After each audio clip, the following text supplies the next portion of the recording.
What's going on, everybody? Mike McFarland here, the Lake Fork Fishing Guide. I'm going to give you a public rundown for Lake Fork, February 7th, Tuesday, February 7th, 2023. Before we do this rundown, the first thing I want to do is I want to address something, kind of an elephant in the room, if you will.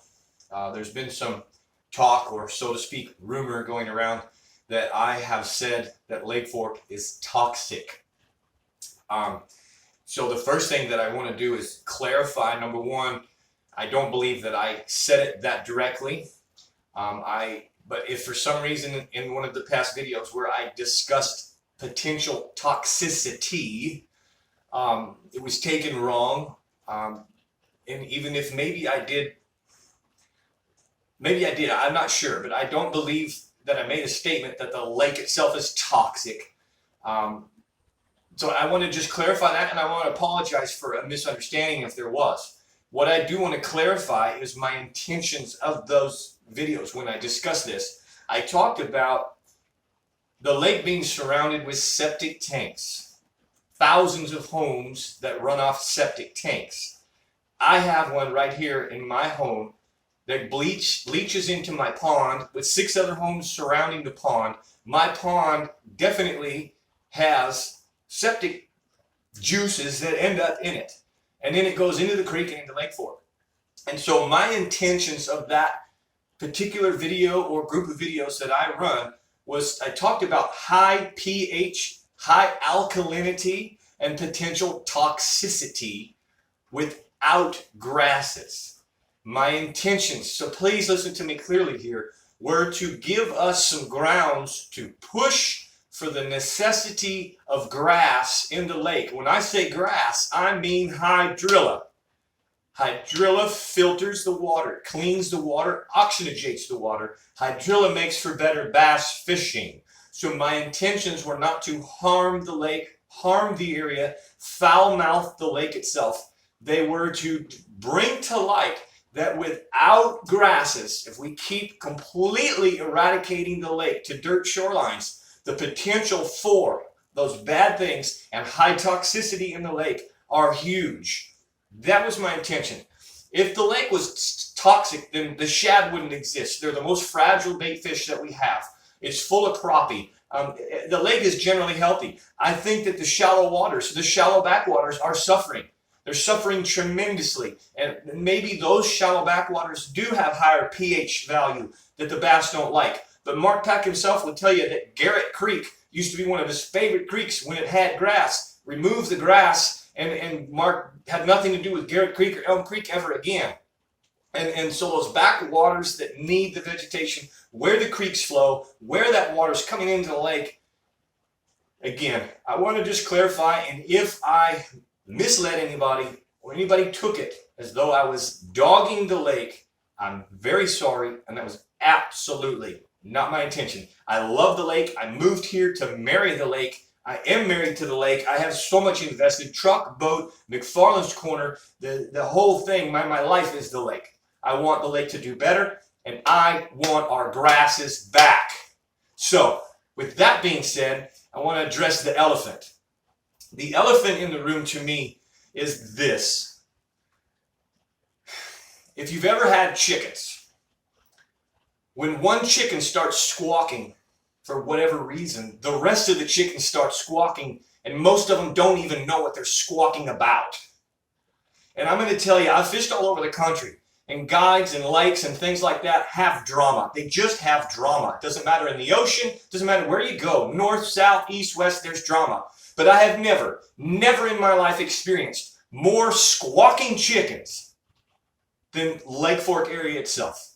So here's the lesson that I have out of this. Number one, if you haven't heard it from the horse's mouth, don't listen to the squawking chickens. Don't get caught up. And I don't just mean me. I mean in general. You're going to hear a lot of squawk everywhere in the world that you go about things, people, places, and just don't listen to the squawking chickens. And right here in Lake Fork, we got a lot of squawking chickens. That's all there is to it. So please take my apology sincerely. If for some reason you thought I said the lake was toxic, I'm truly sorry. That's not what I meant. Let's talk about the lake right now because it's actually about ready to be in superb condition. We have, through the ice storm, unfortunately, really cooled down.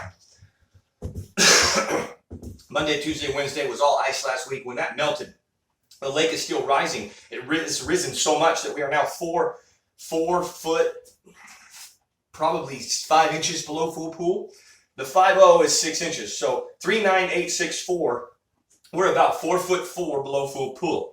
Tonight we're expected to have 2 to 3 inches of rain. The ground's wet. The ponds are full. This 2 to 3 inches could very well give us another foot. That, for the first time in over a year, will bring us up to probably another foot or so, and we're going to be at 3.5 foot below full pool. That's going to put a lot of that junk in the water. Not shoreline, or the shoreline growth is going to go underwater if we do get 2 to 3 inches. So the next 24 hours, 48 hours could be really interesting. More rain coming tomorrow. I would love to see 3 inches tonight and another inch tomorrow. 4 inches of rain in the next 24 hours is going to give us everything that we needed to kickstart March, February, March, April. Lake Fork's going to really fish super good. I'm just telling you.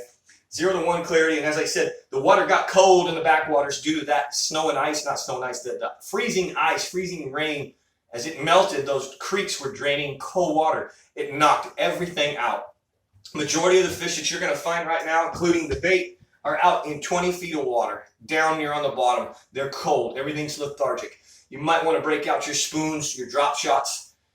I had a very, very high compliment on my Let's Talk Fishing channel. A client said that he listened to my advice, he listened to the jig lesson, he listened to the creek swing lesson, fishing the wood, the trees, etc., and he caught a PB on a football jig. May not have been a football jig, but he caught on a jig in 20 feet of water off of a tree stump. He caught his personal best. But he very much credited the Let's Talk Fishing members only channel for the learning lesson, and that's what keyed him in and got him his personal best. So thanks to that gentleman. Really grateful for you. In fact, I don't mind. I'm going to go real quick to the deal. It's Jeff Worthen. He said, thanks for the Let's Talk Fishing upgrade. It truly helped me catch my PB on fork this weekend. When others said stay away from the lake, I went ahead and fished. By Mike's advice, I caught the biggest fish in my life. So thank you, Jeff Worthen. I'm grateful for your subscription. Couple things. So we talked about the lake. This particular rainstorm, the 2 to 3 inches, is going to do us some justice. It should be warmer water, not real warm water, still cool, but it should change those backwaters again. And remember, rising water rises fish. This should be the magic medicine to pull those fish and everything right back up out of that cold zone, down in 20 feet because of the ice melt. Boom, right back up in the banks and shorelines, sunbathing and enjoying this new fresh water. 2 to 3 inches is going to make everything different. A couple other things I want to discuss with you. I've got a new color from Go Fish Lures. I'm part of the pro staff of Go Fish Lures and Go Fish Cafe. The care package that's going to be given out here this Thursday night's live show at 7 p.m. I give away a care package to the members only channel. The care package is going to include a 10% discount to Go Fish products, Go Fish Lures, or the cafe, and a bunch of goodies. It's well over $100 worth of giveaway this time.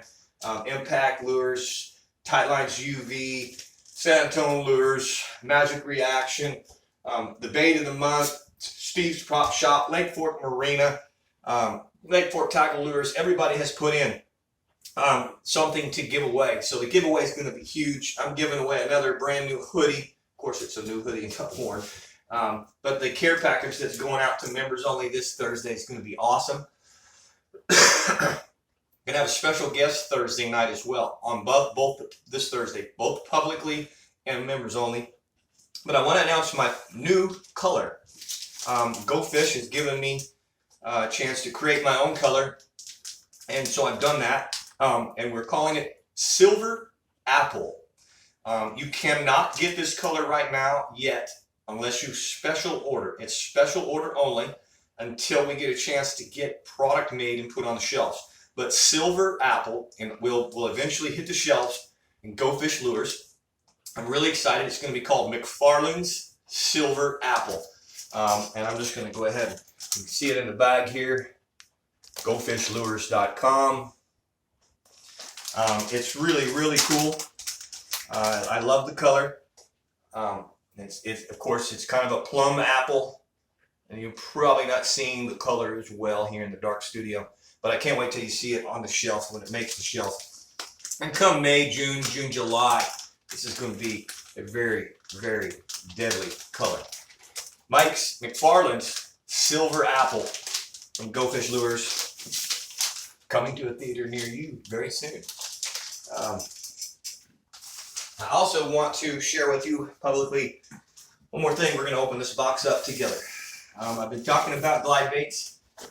I've been talking about square bills. In the Let's Talk Fishing private channel, we gave a very, very exclusive square bill video. I have my own colors of glide baits that have come out, and I have my own colors of square bills that are coming out, and it's a special square bill.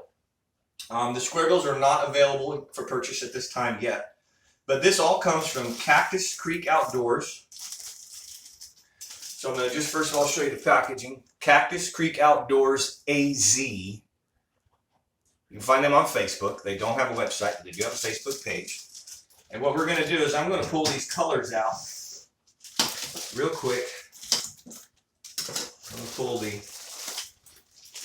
3 different colors out that we have. 4, I'm sorry. 4 different colors. Actually, there should be 5. There it is. So what the 5th color is bone. Okay. First thing we're going to talk about is the glide bait. So in the glide bait, we have, excuse me, I'm still fighting this heavy cold. We have the IU color. We have IU. We then have the chartreuse IU. I'll just take these out of the bag for you. These hooks get real good knotty hooks. Naughty hooks. So, and they're rubber banded together and everything. We got the chartreuse IU. I'm going to change the angle of this light and see if this helps us a little bit. Chartreuse IU.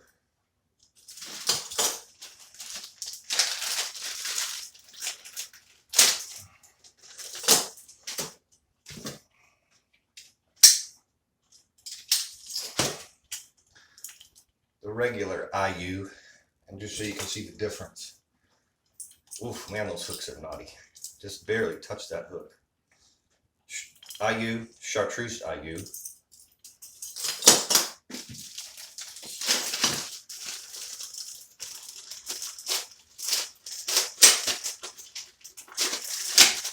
Man, those hooks are nasty.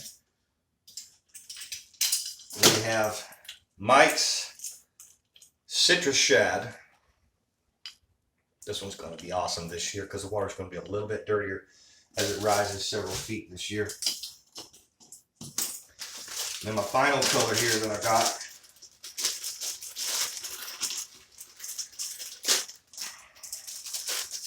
well, I'll tell you what, them hooks are just vicious. Those are some good hooks that Cactus Creek puts on there. Cactus Creek Outdoors AZ. This one's called Mike's Chartreuse Dirty Shad. Mike's Chartreuse Dirty Shad. Okay. Now, if you buy, these are $50 a piece. It's cheaper than any, pretty much, well, I can't say any. It's cheaper than most of the functioning glide baits. You can buy some cheap glide baits, but they don't function. These absolutely perform. Brooke and I proved last year, time and time again, that these catch the fish just as well as the very expensive ones. $200, $300, $400 baits do not outfish this bait. But the cheaper ones don't catch fish because they don't do what they're supposed to do. This bait does what it's supposed to do. That's the most important thing. Paint jobs are awesome. But if you buy all 4 colors or any variety, if you buy 4 of the Citrus Shad, you buy 4 of any variety of these colors, you get the 5th one in bone white. for free. Okay. Fifth one in bone white, which a lot of times bone white on fork is all you need. But the bone white color for free. So buy 4, any combination, get the you could buy 4 bone white and get the 5th one for free. Okay, that makes it about $40 a piece. I don't know anywhere out there right now that you can buy this quality of a glide bait that absolutely performs, catches the bass, holds up to the abuse for that price. All right, Cactus Creek Outdoors AZ, Arizona. Cactus Creek Outdoors, Arizona. Find them on Facebook. Now, I'm not going to really break too many of these out. I'm going to pull one out. Last year, we really got into the square bills. We started upsizing the square bills. We went to the 4.0 and the 8.0 square bills. Those big square bills in the shallow water, emulating the big shad. So this year, I have produced, a friend of mine found some really, really cool square bills, and they're basically right there in the 8.0 size, maybe just a tiny bit smaller than the 8.0 size. I will announce my colors here that I have. I have 4 colors of the square bill coming. I will announce those colors in the very near future.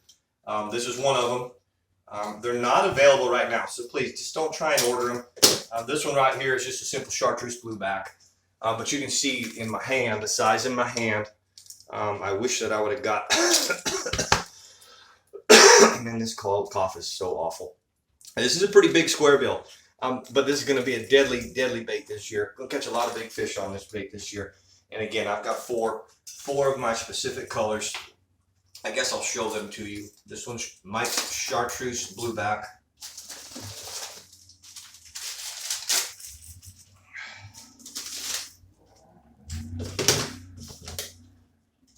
These are not available. I'm just clarifying. Please don't call Cactus AZ and start asking for these. This one's called my Red Craw. Man, these look really good. As soon as I'm done with this show, is done, I'm going to contact him, tell him how impressed I really am. This is exciting.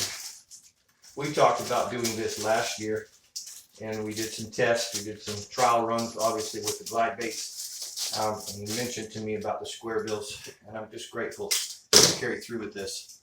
And we're doing, pardon me here, make sure I do these right. This one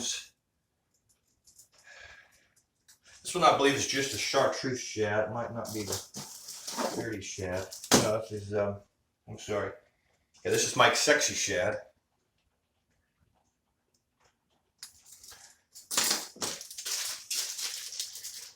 Wow, these hooks are unbelievable. I don't like to catch everything. Tennessee Shad.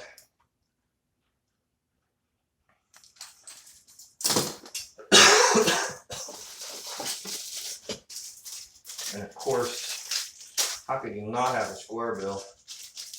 The two colors that are the most popular are going to be that chartreuse blueback and citrus shad. Okay, citrus shad. So these guys are all going to be deadly. I'm super stoked right now. Here, I've got some serious ammunition for these big bass on Lake Fork in the next 2 months. Those will be the baits that really start throwing come March, throwing them across the shell beds, throwing them across the red clay points, the staging areas, the feeding grounds, the places where the gizzard shad spawn. And if you want to learn more about those places, how to use these baits, what exactly to do, when to throw them, what line to throw them on, how to fish them, and like I just said, where to fish them, then you need to subscribe to the members only channel, because come March, I'm going to spill my guts about where I'm catching the big fish on this bait right here. I'm going to catch the big fish on this bait right here. So I'm also going to catch the big fish on this bait right here. So cannot wait, super stoked. Pray for 2 to 3 inches of rain tonight. Everybody be safe. Hit the like button if you found this good. Take my apology in the beginning because I meant it. I did not mean to mislead anybody or say that Lake Fork was in that position that it seems everybody says. Not everybody, but a lot say that I did. And thank you. Comment below. Subscribe to the members only channel. Upgrade. Go all the way to Let's Talk Fishing. have a chance at winning these free packages, free giveaways, and learn even more than you ever imagined about fishing in general. I'm Mike McFarland, the Lake Fork Guide.